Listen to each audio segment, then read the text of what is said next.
Texas, 1886. Will Harding had knocked on a lot of doors in his 28 years. He had knocked on ranch doors and farmhouse doors at hours when decent people weren't answering. He had been turned away more times than he could count, and hired enough times to keep moving. He had spent his whole life working other men's land, fixing other men's fences, sleeping in other men's barns, always useful, never belonging.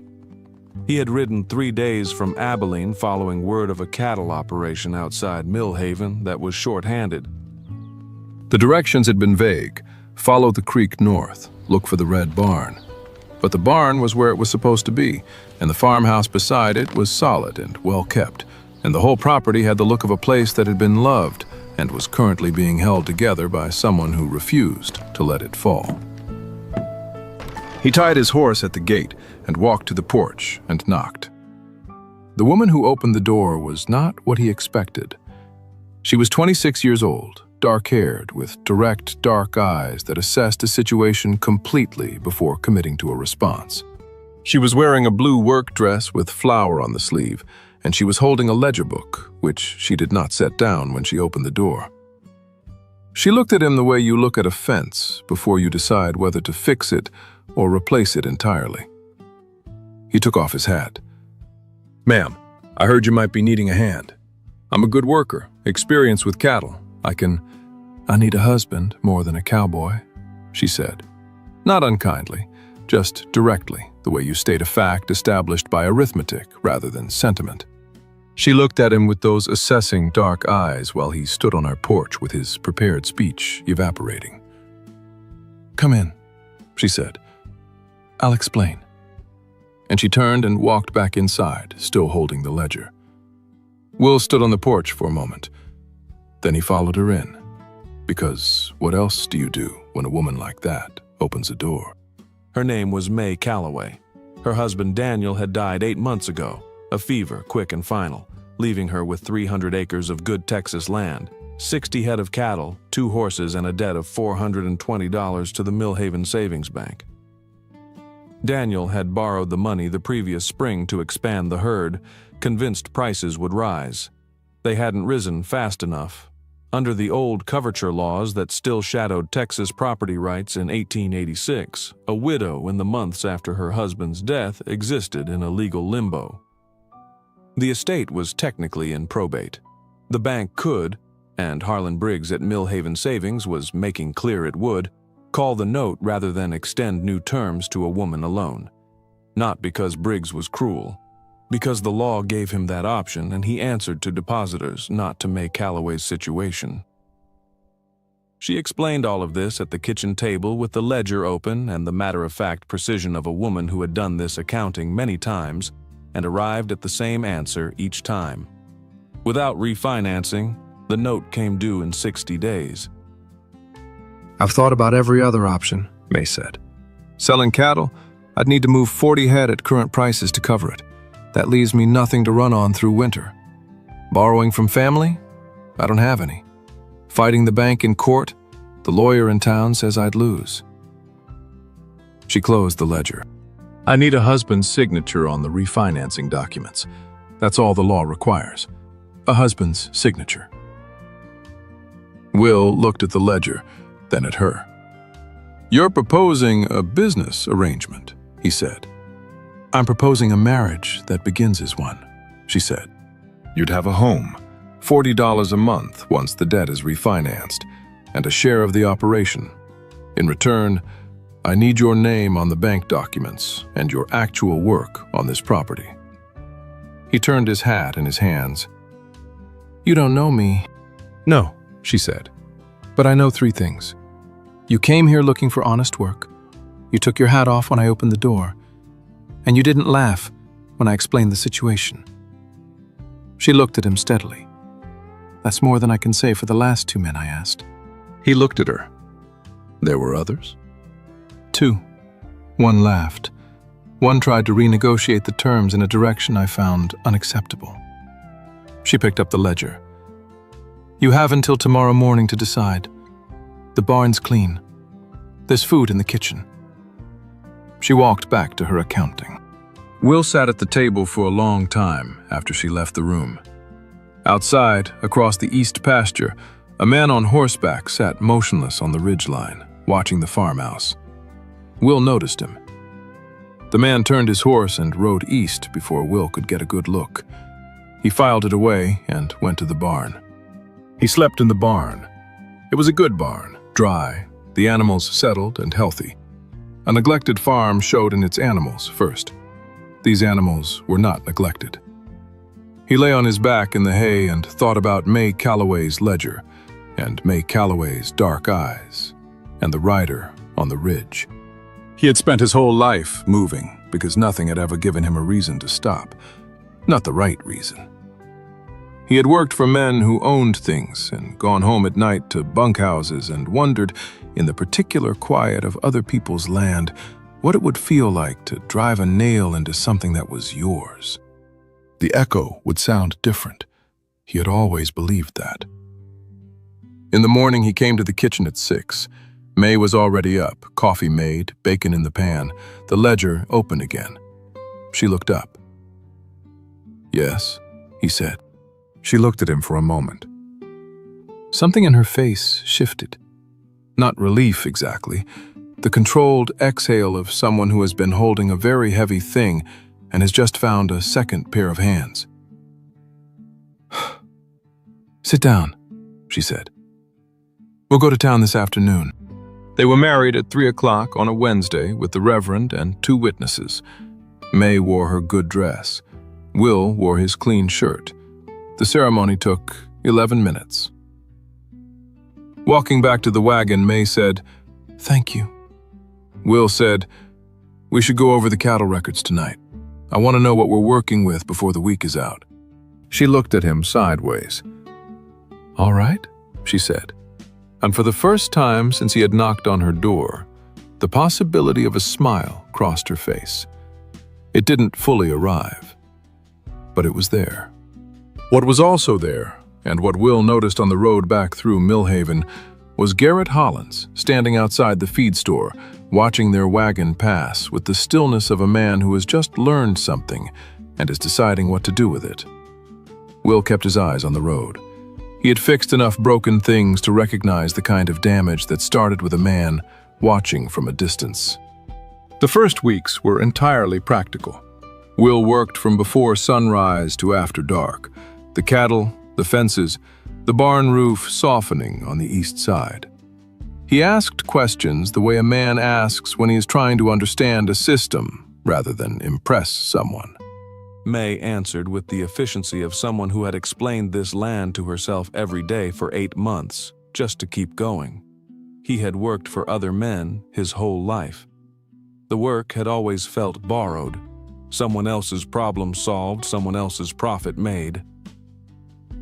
When he drove the first nail into the barn roof, he stopped for a moment and listened to the echo. It sounded different. He went back to work. The bank meeting happened on Thursday. Harlan Briggs, small, precise, the expression of a man who considered himself reasonable and was frequently not, reviewed the paperwork and asked Will 3 questions about the property without looking at May. Will answered from memory without checking with her. Briggs signed the refinancing. Walking out, May said, "He looked at you like you'd done something remarkable." "What did I do?" "You answered his questions about my land without looking at me to check." "I read the ledger," he said. "I know the property." She stopped walking. "You read the entire ledger," she said, "before you decided." "I needed to understand what I was working with," he said. She looked at him with the expression of a woman recalibrating something. Then she started walking again. "The cattle records are in the second drawer," she said. "I'll show you the pasture rotation after supper." What Will did not tell her, because it was not yet the right moment, was that while reading the ledger, he had found something troubling. A note in Daniel's handwriting from the previous April. Hollins offered again. Land office showing boundary discrepancy from 74 survey. Check with Pratt in Abilene before winter. Daniel had never checked.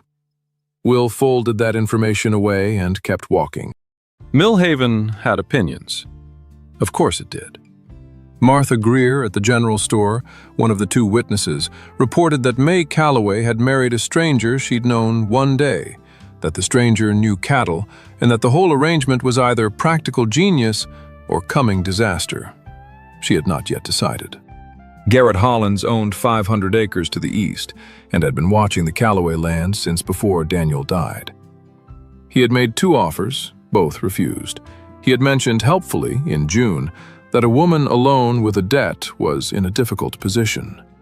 When May remarried, he had gone quiet in the particular way of a man who has switched strategies rather than abandoned the goal. He came by the east fence on a Monday.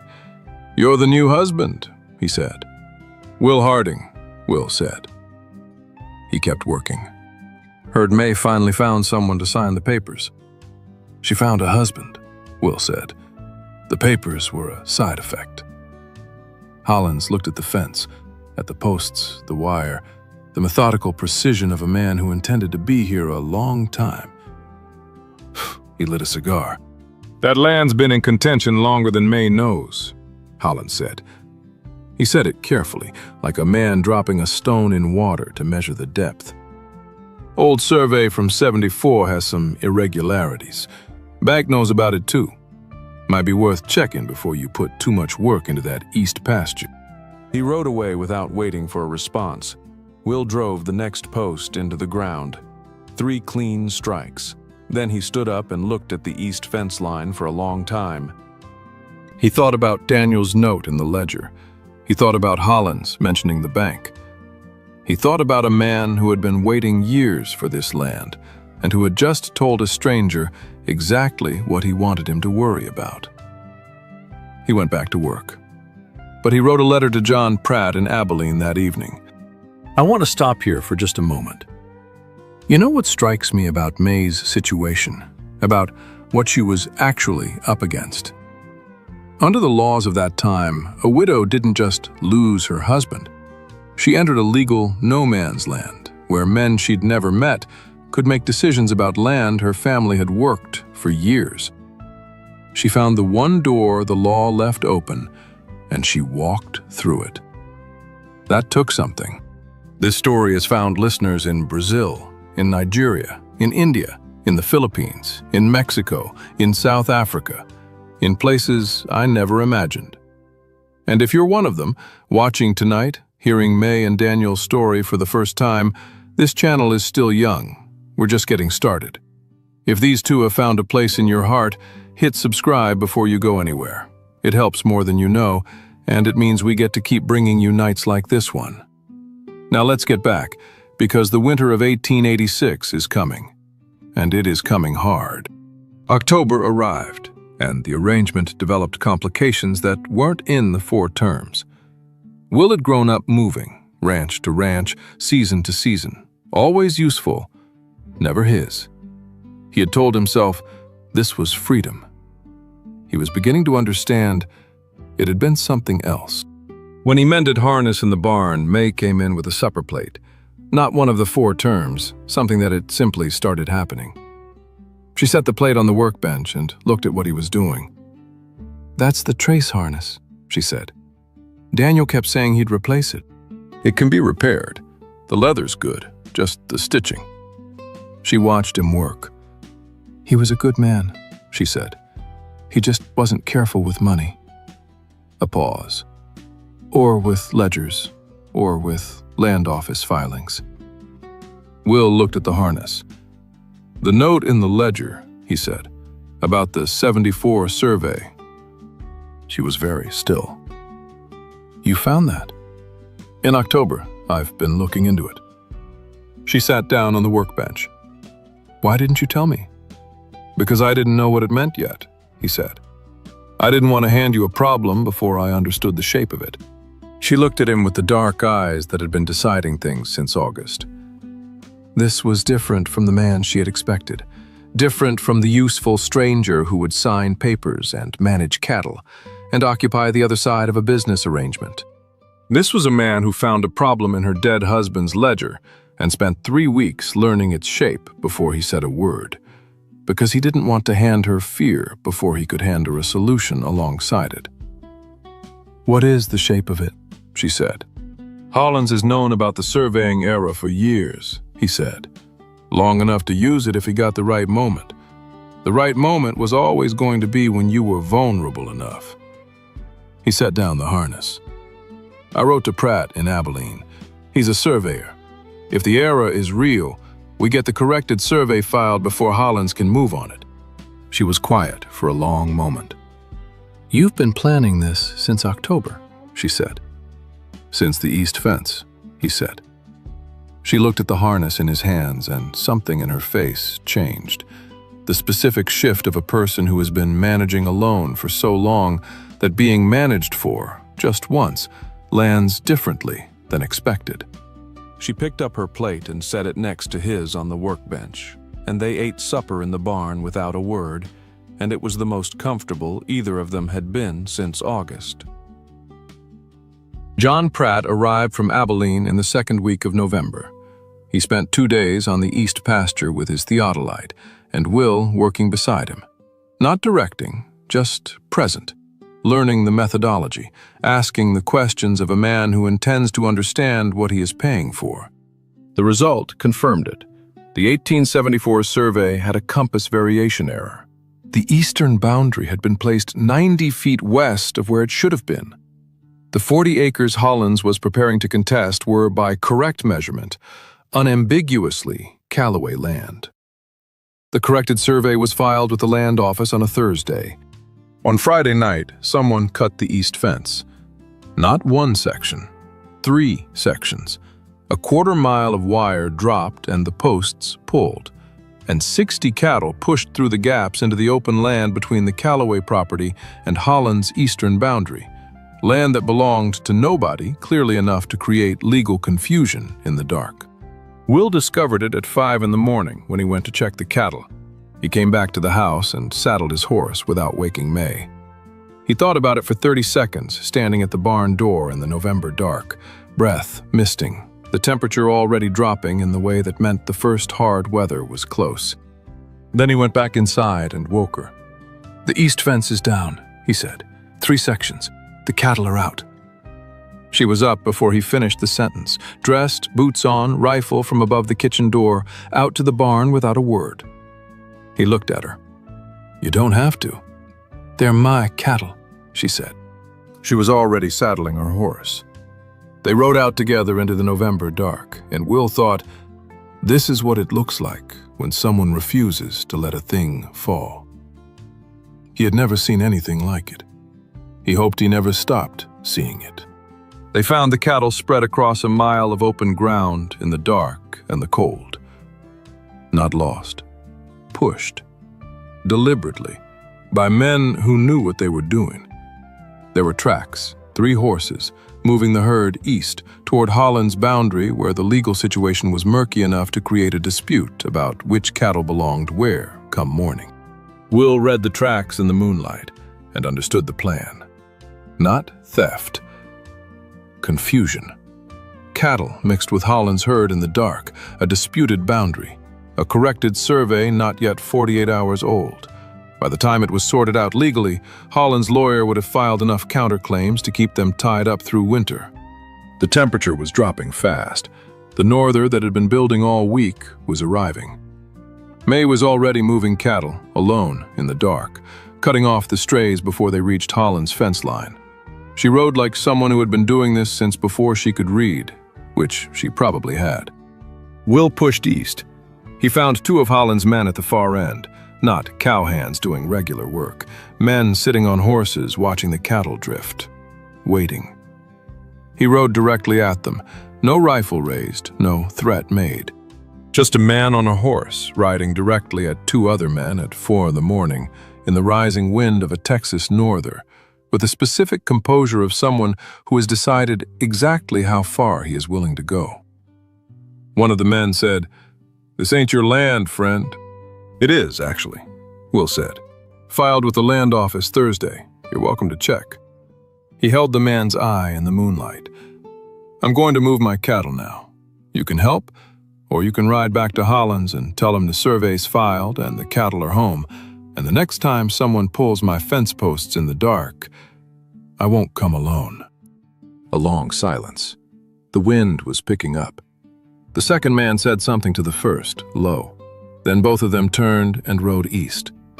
Will sat on his horse in the November dark until they were gone. Then he turned and went to help May with the cattle.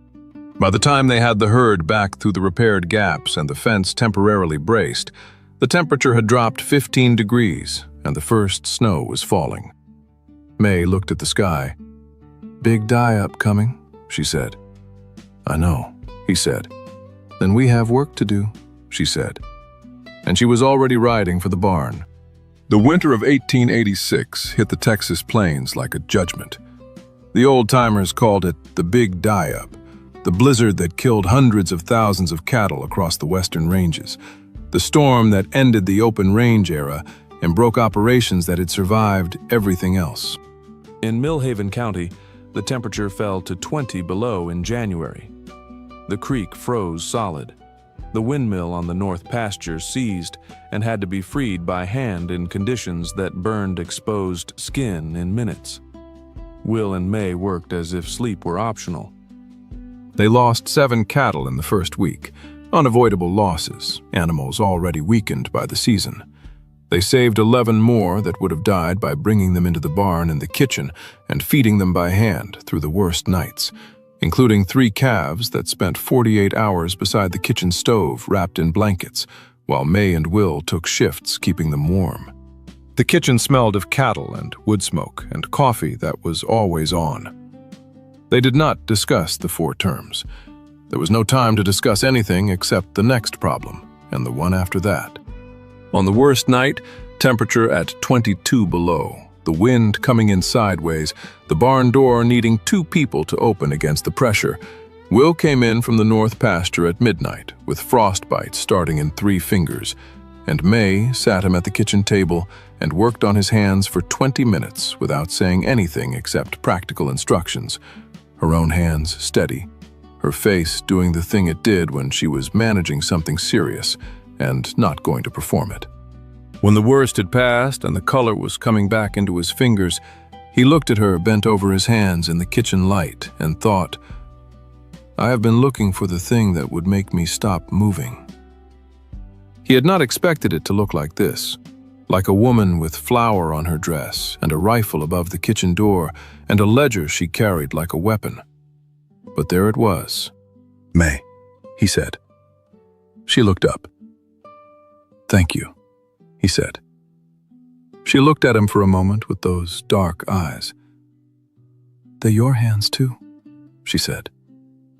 "This is your land too." She went back to his fingers. Will looked at the kitchen, the stove, the calves in the corner, the ledger on the table, the coffee that was always on, and understood that the echo he had been listening for his whole life was right here. He had driven the nail. He had heard it. He was not going anywhere. Hollins came by in February, after the worst had broken. He found Will mending the east fence. The same fence that had been cut in November, now rebuilt properly, the posts set deeper, the wire strung tighter. Hollins sat on his horse and looked at the fence for a long time. "Lost about 30 head in the die-up," he said finally. 22 on our side," Will said. He kept working. "Heard you lost less than most." "We worked harder than most." Hollins looked at the corrected boundary stakes, Pratt's markers, now frozen into the ground. He looked at the fence. He looked at Will.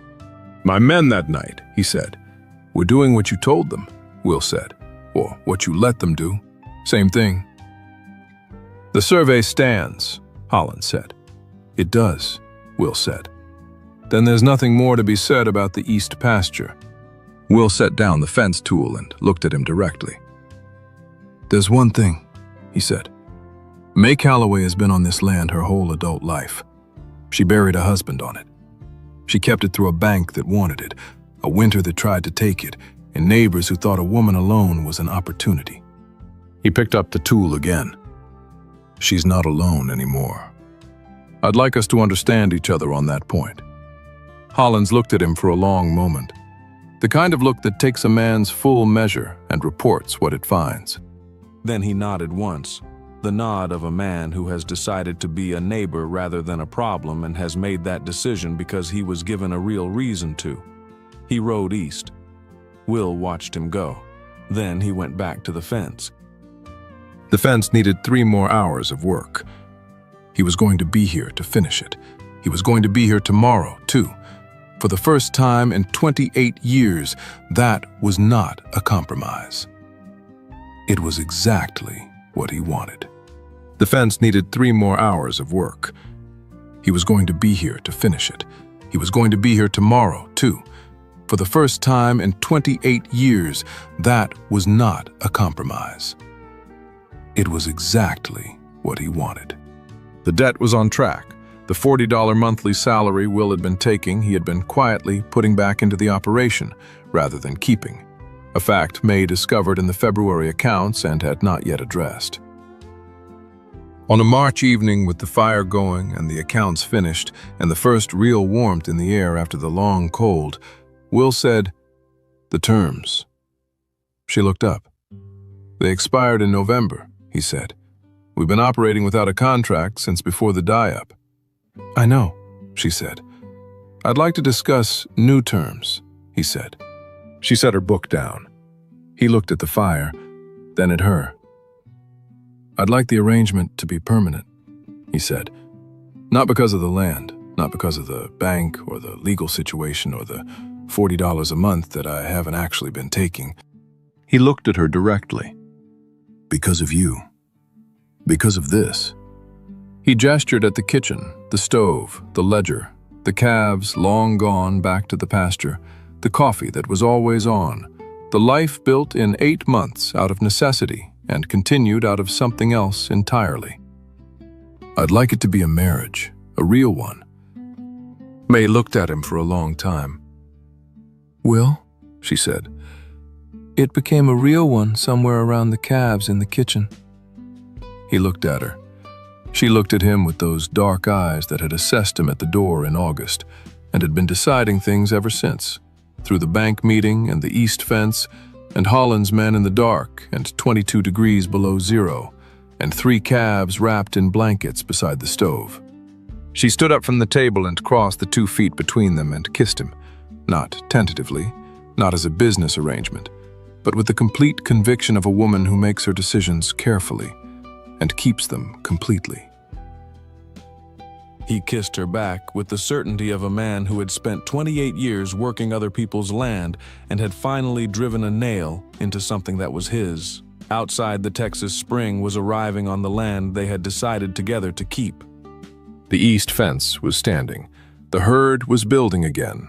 The survey was filed, and the debt was on schedule.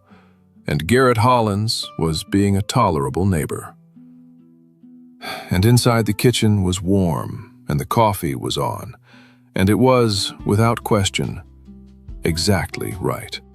The spring pasture came in strong. Good grass, the kind that follows a hard winter, the ground having been broken and turned and forced to renew itself. Will walked the east fence line in May with May beside him, both of them checking the wire after the thaw, and looked at the land the way he had been looking at it since August, as something that was his to understand and his to keep. He had written to his father in April, the first letter in 3 years. He had not known what to say for 3 years. In April, he had known. The letter said, "I found a place. I'm staying." May had found the letter on the table before he sent it, had read it, he was certain, because she read everything, and had said nothing about it, which was her version of saying everything. The cattle were rebuilding.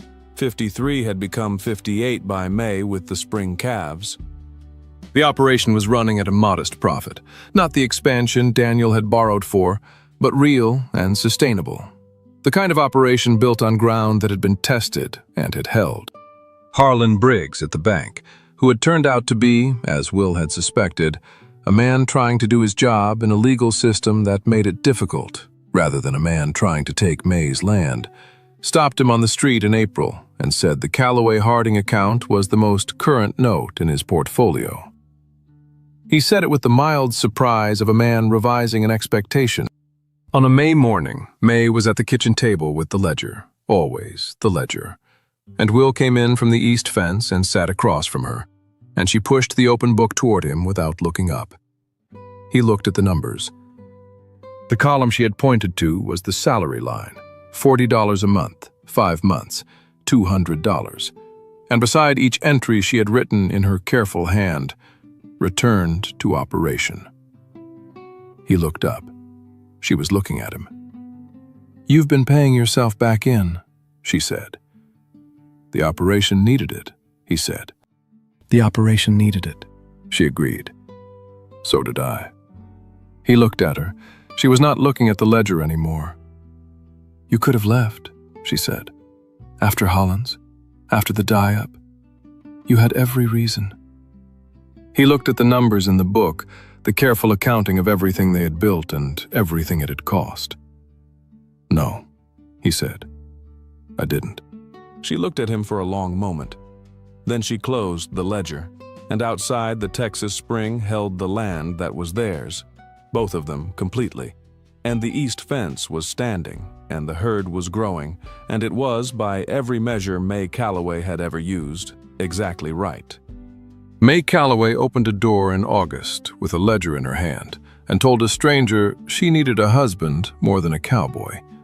She had been refused twice before. She asked anyway. Will Harding spent his whole life moving from one borrowed piece of land to another, driving nails into other men's barns, fixing other men's fences, listening for an echo that always sounded the same. Then he followed a woman he had known for one day into a kitchen in Texas and said yes to the strangest proposition he had ever heard. He drove a nail into that barn roof in September and stopped to listen. The echo was different. That's the whole story. A woman who asked for what she needed when she had every reason to expect to be refused again. A man who had been looking for a reason to stay and found one before he knew he was looking. Two people who wrote 4 practical terms on a piece of paper in August and were still at the same kitchen table in March, not because of the terms, but because of everything that had grown between them while the Texas winter tried its best to break them and failed. The greatest adventure in the West was never the open road. It was always the moment someone decided to stop and build something. May asked. Will followed her inside. The rest was just the work, and the work, it turned out, was the whole point. Thank you for riding with me today. Wherever you are, I am grateful you were here. Until next time, keep riding.